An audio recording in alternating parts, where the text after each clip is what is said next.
Petrol oil tanker యజమానులు సమ్మె విరమించారు.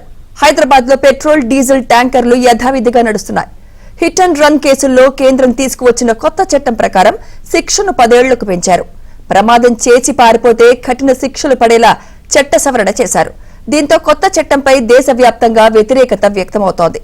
ఇందులో భాగంగానే హైదరాబాద్ పెట్రోల్ ఆయిల్ ట్యాంకర్ యజమానులు ఆందోళనకు దిగారు.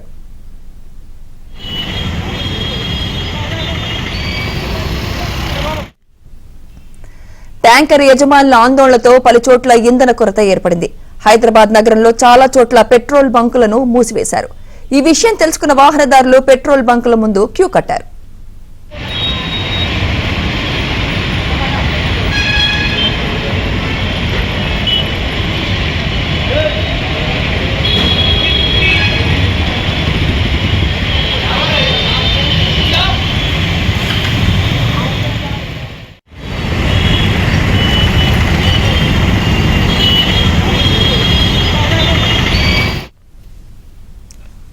ఇదే అంశంపై మరింత సమాచారం మా ప్రతినిధి ప్రవీణ్ అందిస్తారు. ప్రవీణ్,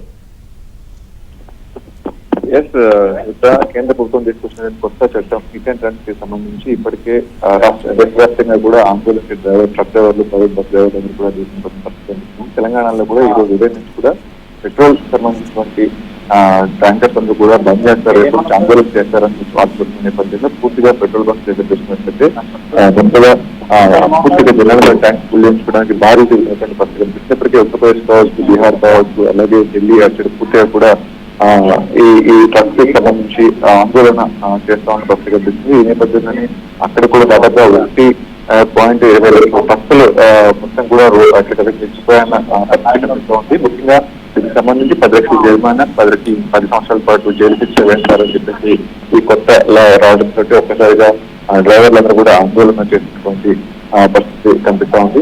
అయితే ఇది ఇంకా పెరిగే ఈ ఆందోళన ఇంకా ఉద్రిక్తమైన పరిస్థితి కనిపిస్తా ఉందని రావడంతో పూర్తిగా కూడా పరిస్థితులు కూడా చాలా క్యూ కడుతున్నారు. వచ్చిన వాళ్ళు వచ్చినట్టుగా పూర్తిగా ట్యాంక్ ఫుల్ చేపించుకుని వెళ్లే పరిస్థితి కనిపిస్తుంది. ఈ నేపథ్యంలో క్యూ అంతా కూడా పెరిగిపోయింది. అలాగే గ్యాస్ స్టేషన్స్ దగ్గర చూసుకున్నట్లయితే పొద్దున్న నుంచి కూడా గ్యాస్ స్టేషన్ సంబంధించి ఫిల్లింగ్ అయితే జరగట్లేదు.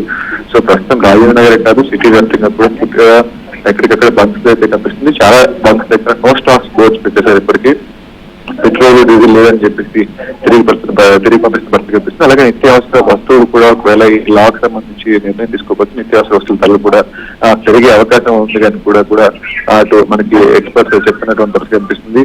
ముఖ్యంగా ఈ ఇప్పటికే ఢిల్లీ సైడ్ నుంచి రావాల్సిన ట్రక్స్ అన్ని కూడా ఎక్కడెక్కడ రోడ్ల మీదే ఆపేసి ఉన్నటువంటి పరిస్థితి కనిపిస్తుంది. ముఖ్యంగా హర్యానా, జమ్మూ కాశ్మీర్, రాజస్థాన్, మహారాష్ట్ర, ఛత్తీస్గఢ్ ప్రాంతాల నుంచి కూడా ఫుడ్ ట్రక్స్ అన్ని కూడా ఎక్కడెక్కడే రోడ్డు మీద నిలిచిపోయి ఉన్నాయి. సో ఇప్పటికే ఆనియన్స్ చూస్తున్నా కూడా రేటు పెరిగిపోయినటువంటి పరిస్థితి మనకు కనిపిస్తా ఉంది. సో మరి 2-3 రోజుల తర్వాత కూడా ఒకవేళ ఈ ఇన్సిడెంట్ సంబంధించి కేసు నిర్ణయం తీసుకోవచ్చు. మొత్తంగా దేశవ్యాప్తంగా కూడా అన్ని ట్రక్స్ క్లోజ్ చేస్తామని చెప్పేసి అప్లికేషన్స్ కూడా చెప్తా ఉన్న పరిస్థితి కనిపిస్తా ఉంది. Right, thank you Praveen.